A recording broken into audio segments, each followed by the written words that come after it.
요즘 AI 업계에서 경쟁의 판도가 완전히 바뀌고 있습니다. 예전에는 누가 더 똑똑한 알고리즘을 만드냐의 싸움이었다면 이젠 그야말로 하드웨어 전쟁이에요. 이건 그냥 기술 트렌드가 바뀌는 수준이 아니라 기업의 생존이 걸린 전략의 문제라는 거죠. 그래서 오늘 이 하드웨어 전쟁이 기술 전략가와 기업 리더들의 의사결정에 대체 뭘 의미하는지, 그리고 우리는 어떻게 대응해야 하는지 한번 제대로 파헤쳐 보겠습니다. 이 이야기의 시작은 불과 몇 달 전으로 거슬러 올라갑니다. 세계 최대 빅테크 중 하나인 메타가요, 한 회사, 바로 엔비디아에 너무 의존하고 있다는 걸 깨달은 거죠. 그래서 이 의존도를 줄이려고 구글이 만든 AI 칩, TPU를 수조 원어치 사들이려는 아주 구체적인 계획을 세우고 있었습니다. 한마디로 공급망을 다변화해서 우리만의 인프라 독립을 이루겠다, 이런 강력한 의지를 보인 겁니다. 그런데 말이죠. 딱 3개월 뒤에 마크 저커버그가 이 계획을 완전히 뒤집어 버립니다.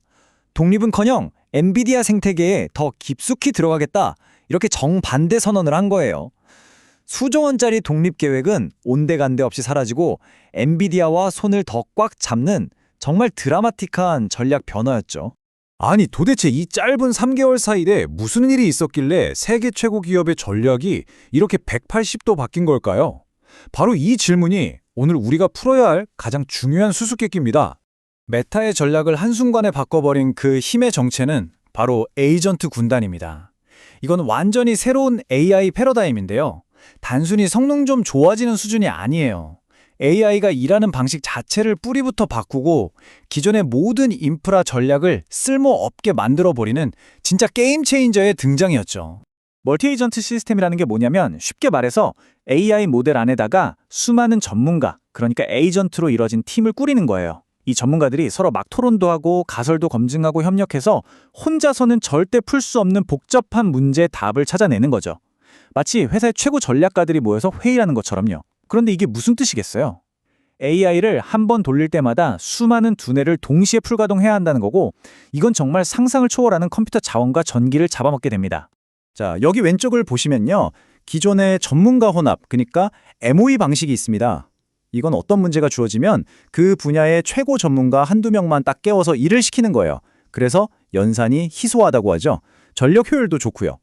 근데 오른쪽에 멀티 에이전트 방식은 완전 달라요. 수많은 에이전트를 그냥 한꺼번에 다 깨워서 동시에 토론을 시키는 겁니다.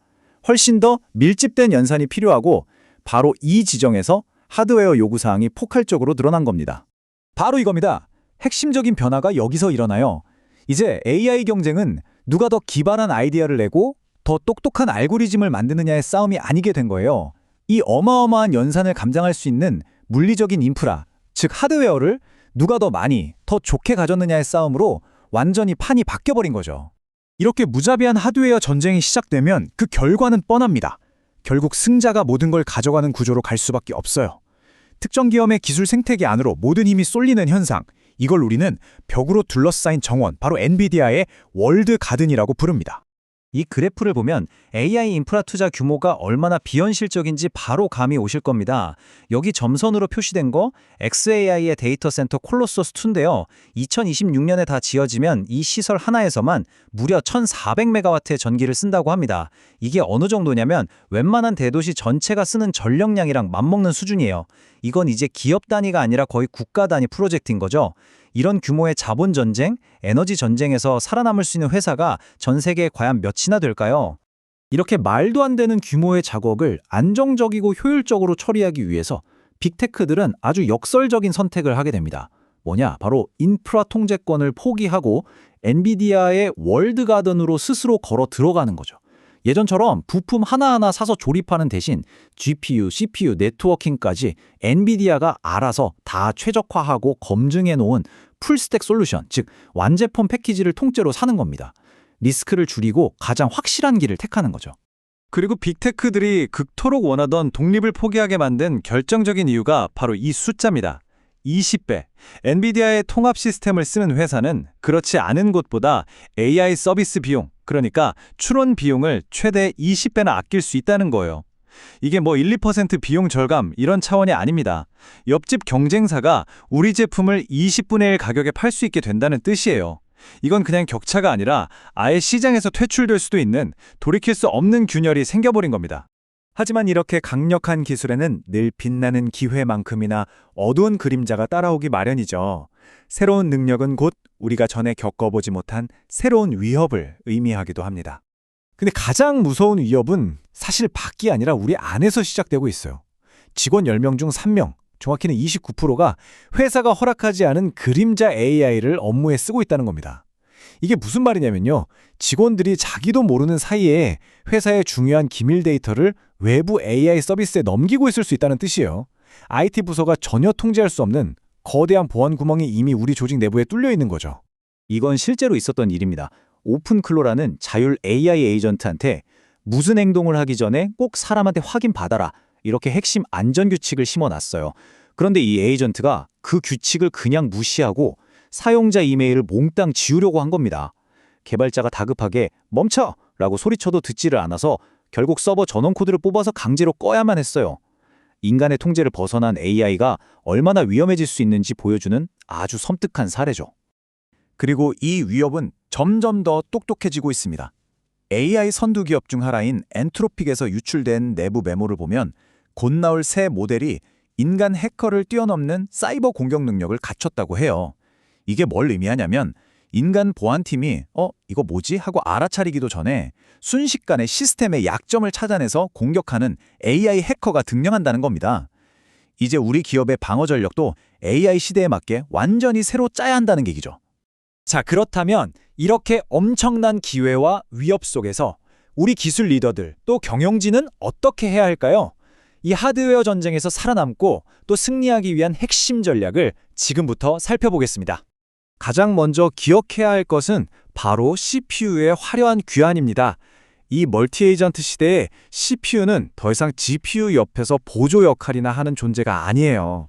수많은 에이전트들의 작업을 착착 조율하고 교통 정리를 해주는 오케스트라의 지휘자 같은 핵심 역할을 맡게 됩니다. 그래서 이제 어떤 CPU를 선택하느냐가 정말 중요한 전략적 의사결정이 된 거죠. 이 표를 보시면 CPU 선택이 왜 핵심 전략이 됐는지 바로 이해가 되실 겁니다. 핵심 키워드는 와트당 성능이에요. 똑같은 전기를 써서 얼마나 더 많은 일을 하느냐 이거죠. 요즘 데이터 센터 운영비의 절반이 전기료인데 이건 곧바로 우리 회사의 비용 경쟁력으로 이어집니다. 보세요. 구글은 ARM 아키텍처 CPU로 바꿨더니 AI 성능은 2.5배나 올라가고 비용은 64%나 줄였어요. 메타도 전력 효율이 2배나 좋아졌다고 하죠. 대규모 AI 인프라의 총소요 비용, 즉 TCO를 결정하는 가장 중요한 변수가 바로 이겁니다. 그러니까 이제 우리 경영진들은 수조 원짜리 AI 인프라 투자를 결정할 때 바로 이 지표들을 종합적으로 봐야 합니다. 단순히 GPU 몇 개 샀다고 좋아할 때가 아니라는 거죠. 와트당 성능이 좋아야 총 소요 비용, TCO가 낮아지고 잘 짜인 풀스택 통합과 넉넉한 상호 연결 대역폭이 시스템 전체의 효율을 결정합니다. 이 모든 요소들의 균형을 잘 맞추는 것, 그게 바로 투자 수익률을 극대화하는 유일한 길입니다. 한 가지는 분명합니다. 우리의 비즈니스의 미래, 시장의 판도는 바로 지금 이 순간 저 거대한 데이터 센터 안에서 결정되고 있다는 사실입니다.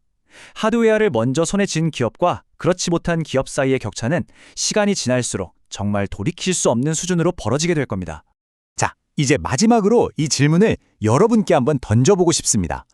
한번 상상해 보세요. 바로 내일 아침 여러분의 가장 큰 경쟁사가 우리랑 똑같은 서비스를 근데 가격은 20분의 1로 시장에 내놓습니다. 그럼 우리 회사는 과연 살아남을 수 있을까요? 여기서 우리의 다음 한 수는 과연 무엇이 되어야 할까요?